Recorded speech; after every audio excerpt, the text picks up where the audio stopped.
I think the title of this video speaks for itself. So, should Nintendo release a digital-only version of the Nintendo Switch 2? That's what we're going to go over in this video, guys. So, if you're interested, make sure you stick around. We're going to go over this and have the conversation. And if you're new, make sure you maybe you give me a subscribe and give me a like, all that stuff.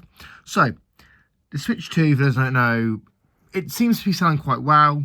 There's talk that it's sold over 2 million consoles just in Japan alone, and obviously, when it came out, within 4 days, it sold 3.5 million consoles. We also know that with the gaming industry, there has been a shift towards digital media, digital forms of buying your games. Platforms like Steam are thriving, and platforms like Xbox and PlayStation both have digital-only consoles where you can only buy the digital games. You can't, obviously, you should use your physical media. You have to, use the digital stores. Now, do I think Nintendo will embrace this? And, do I think this could be like the end of physical games for Nintendo? I'm going to start by saying I think we're already seeing this. Like with the Switch 1, for example, we all know that Nintendo had a really weird thing with the Switch 1 where they decided that some games were just going to be codes in boxes. They let publishers just put codes in the box, which, sure, I understand that some publishers aren't going to be able to, fit the whole game on the cartridge, or they were being cheap and didn't want to put the whole game on the cartridge. But, putting just a code in the box just to me sort of signified that a lot of third-party publishers didn't see the Switch as a major platform, or at least one that they need to fully support with physical media. Then you have the game keycards on Switch 2, which the game keycards is another big thing, because think about it.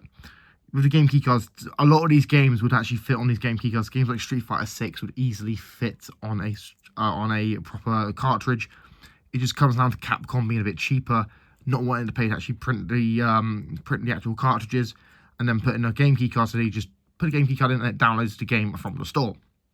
Now, I do think that with systems like the Xbox Series S, there is a market for it. The Series S is the cheaper digital version of the Xbox Series X. And I do see there's a market for that. But with the Switch 2, I don't really see what a digital-only console for the Switch 2 would even really be different. Because when you actually look at the Switch 2, it's got 256 gigabytes of internal storage, which is quite good. 256 gigabytes of internal storage is quite good for the system. It's a lot higher than what it was on the Switch 1, which is nice to see. We like seeing this sort of stuff. We like seeing the consoles have more storage, more power, more RAM. But then you also got a question like, what would the benefit of taking away the cartridge slot even be for the Switch 2? Because you take away the cartridge slot, okay, you just filled in a little hole at the top of the console. There's not really much that you would have done. Sure, I guess you can argue they wouldn't have to have all the internals that obviously process these cartridges, which could be a cost saving for Nintendo. But really, what would really be the point? Taking away the physical copies and the physical media of the Switch 2 doesn't really, to me, seem like there's much reason for it. With the Xbox and PlayStation, I understand, because they were trying to go for a different market with two different models. Obviously, cheaper digital version, and obviously the more expensive, disc reading version. With the Switch 2, I don't see really what the benefit would be, because they could do the same thing. But the cartridges, the games aren't going to be any cheaper. The games aren't going to be any cheaper. And whilst there does seem to be a shift towards digital purchases for Nintendo, and Nintendo does seem to want people to buy digital games, because obviously game keycards, for example, aren't really that great an option for physical collectors. Likewise as well, they are releasing a number of games only on the eShop, like Jagex Drive and Switch 2 Welcome Tour, which, let's be honest, those games, they wouldn't have sold if they weren't on the eShop. But also the idea that some games, if you look at the prices for physical copies and digital copies, they are more expensive to buy a physical copy than a digital copy now.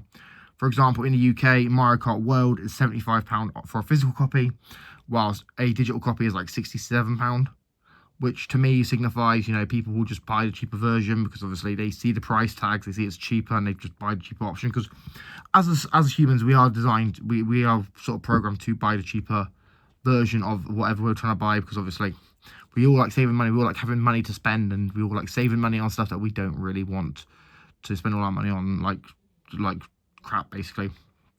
But To me, I feel like a digital-only Switch 2 would kind of... I'm not really sure if there's much of a market for it. Maybe in a few years down the line there might be, but as of right now, I feel like the Switch 2 has sort of a audience that is both digital and physical, and people are just happy buying the same console. And the thing is, people aren't happy with Nintendo anyway with the Switch 2, so I don't really see who the market's going to be, who are going to be happy if they take away the cartridges in total. So I'm not really sure if there's even an audience for that at this point. But let me know what you guys think. Do you think Nintendo should do a digital-only Switch 2? Let me know what you think in the comments down below. If you're new, make sure you subscribe, like, share, all that sort of stuff. All that good stuff. I've been EC, and I'm signing out. Peace.